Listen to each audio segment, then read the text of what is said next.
ঈদের কালেকশন চলে এসেছে। এত সুন্দর পার্লের এবং হচ্ছে সিকোয়েন্সে কাজ করা, বেশ কি বলবো, মনটা কিন্তু অনেক ভরে যাবে। নেক পোর্শনটা দেখেন কত চমৎকার করে কাজ করেছে এবং দামান পোর্শনটা দেখেছেন, পুরো ওভারঅল লুকটা দেখেন কত চমৎকার করে। এই দেখেন দামান পোর্শনটা কত চমৎকার, সিকোয়েন্স কাজ করা আছে, পাল ওয়ার্ক করা আছে এবং এমব্রয়ডারি করা আছে। হাতাটা দেখবেন ভিউয়ার্স, হাতাটার প্রেমে পড়ে যাবেন, এত চমৎকার হাতাটা দেখেছেন। ওভারঅল অনেক সুন্দর এবং 36 থেকে 46 বডি আপুরা কিন্তু পরে নিতে পারবেন এই সুন্দর।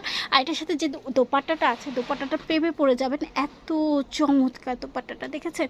খুব সুন্দর করে এখানে কিন্তু কি করা আছে, কাজ করা আছে। খুব সুন্দর একটা শিফন দোপাট্টা পাচ্ছেন এবং তার সাথে প্রথমে তো আমি তো ভেবেছি এটা হচ্ছিল গাড়া, কিন্তু এটা দেখছি না, প্যান্ট কাটিং। খুব সুন্দর করে এখানে কিন্তু অনেক জায়গা দেওয়া আছে এবং দেখেন কত চমৎকার করে কাজ করা সিকোয়েন্সের। ওভারঅল লুকটা দেখেন কত চমৎকার লাগতেছে। প্রাইস হলো মাত্র 3000 টাকা। ওনাদের অ্যাড্রেসটা হলো স্ক্রিনে নাম্বারে যোগাযোগ করে আপনারা কিন্তু শোরুমে চলে আসতে পারেন বা অনলাইনে অর্ডার করতে পারেন। খুব চমৎকার এই ড্রেসটা কিন্তু।